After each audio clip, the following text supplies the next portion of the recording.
Hi, my name is Mia. Welcome to Scrubs and Savings. Today we're going to talk about 10 things that I refuse to spend money on. If you've been watching this channel for a bit, you know that I love a good preface. If any of the things I talk about in this video bring you joy and add to your quality of life, please don't question whether or not you should be spending money on them. You should not be comparing what I spend money on to what you're spending money on. The first thing that I don't spend money on is expensive haircuts or dyeing my hair. Although I think I may look good with dyed hair, A, I love my black hair, and B, it costs way too much time, energy, and money to get my hair dyed and bleached to a lighter color, keep up with maintenance, and buy the products required for proper maintenance of my hair, as well as keeping up with hair appointments. Instead, I get my hair cut about every 4 to 6 months, normally to get a trim and to get some base framing since my hair is so thick at the bottom,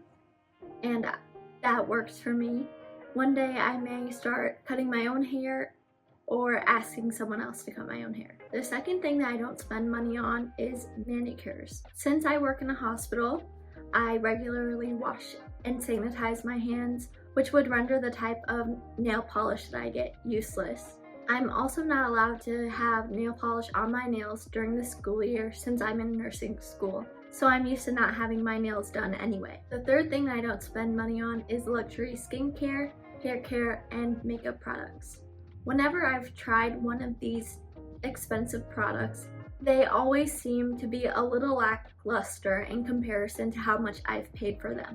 So instead, I stick to mostly drugstore and a couple of brands for my makeup, hair care, and skincare because I know that they will make me look good and they will make me feel my best. The fourth thing that I don't spend money on is candles and essential oils. I'd watch a lot of Black Friday hauls when I was in middle school, and I remember seeing the YouTubers that I watch get an obscene amount of candles from Bath & Body Works. Although I love the smell of a candle that fits with the current season, it doesn't add much to my personal spaces. Regarding essential oils, I've tried different diffusers and different types and brands of essential oils, but it never seemed to work well for me. On top of that, the upkeep that I had to do for the diffuser, as well as the fact that I would have to keep replacing the essential oils, didn't work well for me. Regarding both of these items, it wouldn't make sense for me to purchase them anyhow because I'm rarely ever in my room, and if I am normally sleeping.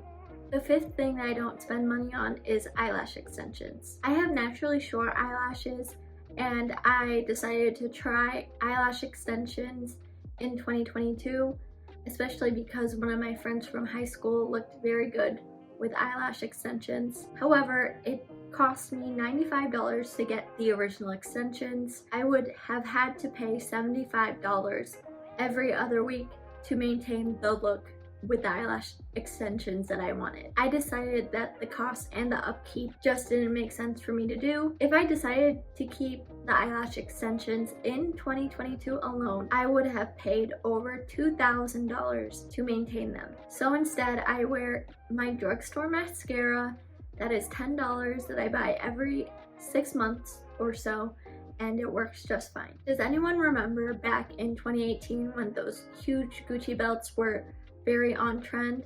I remember seeing almost every single post on Visco with some girl wearing the belt with like very skinny jeans or very short denim shorts. Right now they're selling for $340 for the thin belts and $540 for the larger belts. Although designer accessories and items can look cute and add to an outfit, I decide not to spend money on them. They often come with very high prices, not due to quality and durability of the item, but rather due to its branding. So I try to find more affordable options for those items that have quality fabric that I know will last me for years or perhaps even a lifetime. The seventh thing that I refuse to spend money on is new water bottles. Can you guess what I'm going to talk about? The Stanley Cup phenomenon of 2023 and 2024, which I know sounds like a historical event, but it does demonstrate how social media has impacted the way we consume water, I guess, and other everyday items that we use. Plenty of water bottle trends have come and gone, including Yetis, Swells, Hydro Flasks, and Owalas, and especially the Stanley Cup. I don't know about you guys, but I have a few perfectly functional water bottles that don't come from any of these brands, and I will continue to use them until they break or become non-functioning, even though they aren't the most aesthetically pleasing water bottles. And why do water bottles have to be aesthetically pleasing anyhow? By not succumbing to the latest trends, water bottle or otherwise, I get to keep the money that I would have spent on those trends, which only last a month or so now, and put it towards something that I really care about, such as travel or other experiences. The 8th thing that I refuse to spend money on are things that influencers tell me that I need. Influencers often promote products from brands that they have a sponsorship from or an affiliation with, which leads to biased, urgent recommendations to get you to spend money that goes into their pockets. To combat this, I don't follow content creators that push products onto me. I try to make thoughtful and intentional spending decisions, and I try to discriminate between what I want and what I need.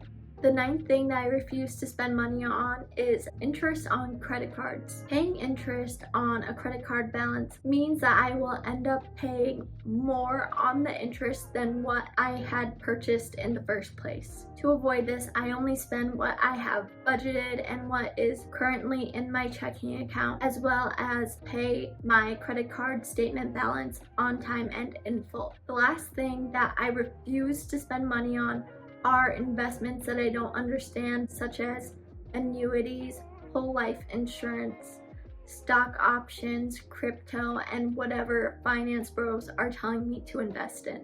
Investing in something that you don't know exposes you to risks due to not knowing how that investment works. Instead of investing in things that I don't understand, I chose the simplest route of investing, which is investing in index funds such as a total US stock market index fund and a total US bond index fund.